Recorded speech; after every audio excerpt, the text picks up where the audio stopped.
पश्चिम बंगाल में खुलेआम महिलाओं की असमत लूटी जा रही है। सरकार चुप बैठी हुई है। ऐसा लगता है कि अब पश्चिम बंगाल की मुख्यमंत्री ममता बनर्जी के अपराधों और अत्याचार की सीमाएं भर चुकी हैं। महिलाओं के साथ पश्चिम बंगाल में ज्यादती हो रही है। एक महिला मुख्यमंत्री होने के बाद भी ममता बनर्जी चुप बैठकर तमाशा देख रही है। यह कहना है राज्यसभा सांसद कविता पाटीदार का। एक दिवसीय दौरे पर जबलपुर पहुंची राज्यसभा सांसद ने पश्चिम बंगाल में हो रही घटना को निंदनीय बताया। जबलपुर में मीडिया से बात करते हुए राज्यसभा सांसद कविता पाटीदार ने कहा कि भाजपा के राष्ट्रीय अध्यक्ष जेपी नड्डा ने 5 सदस्यीय टीम पश्चिम बंगाल भेजी थी। इनमें 2 केंद्रीय मंत्री भी शामिल थे।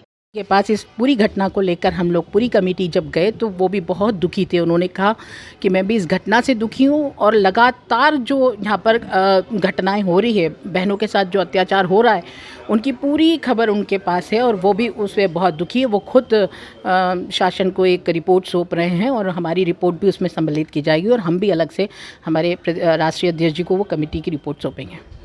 पश्चिम बंगाल में टीएमसी की सरकार है और टीएमसी के संगठन में कार्यालय के अंदर महिलाओं का देह शोषण हो रहा है और ये पूरी की पूरी बात आपने कल देखा होगा।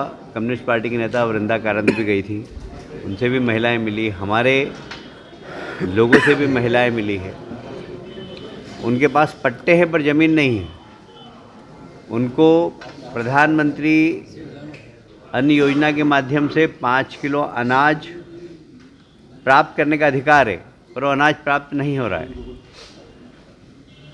तो ये अनाज की जो भ्रष्टाचारी हो रही है वहाँ पर, उसके सिलसिले में ईडी गई थी वहाँ पर और ईडी के अधिकारियों पर हमला हुआ था। और जब हमला होने के बाद कार्यकर्ताओं ने वहाँ जाने का प्रयास किया तो वहाँ ये सारे राज खुले हैं।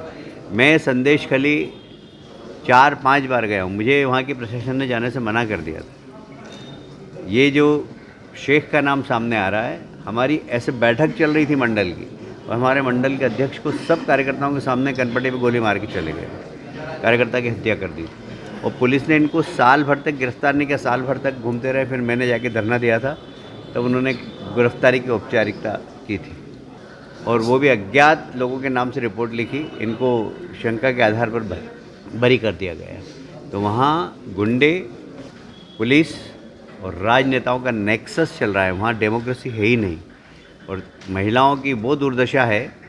शायद मेरा ख्याल है कि अब वो सब लोग जो मोमबत्ती लेके छोटी छोटी घटना के लिए दिल्ली की सड़कों पर उतर आते थे, मैं उनसे आह्वान करता हूँ कि जाके एक बार बंगाल देख कर आए कि क्या इस देश के अंदर, इस देश के ही प्रदेश पश्चिम बंगाल में डेमोक्रेसी है।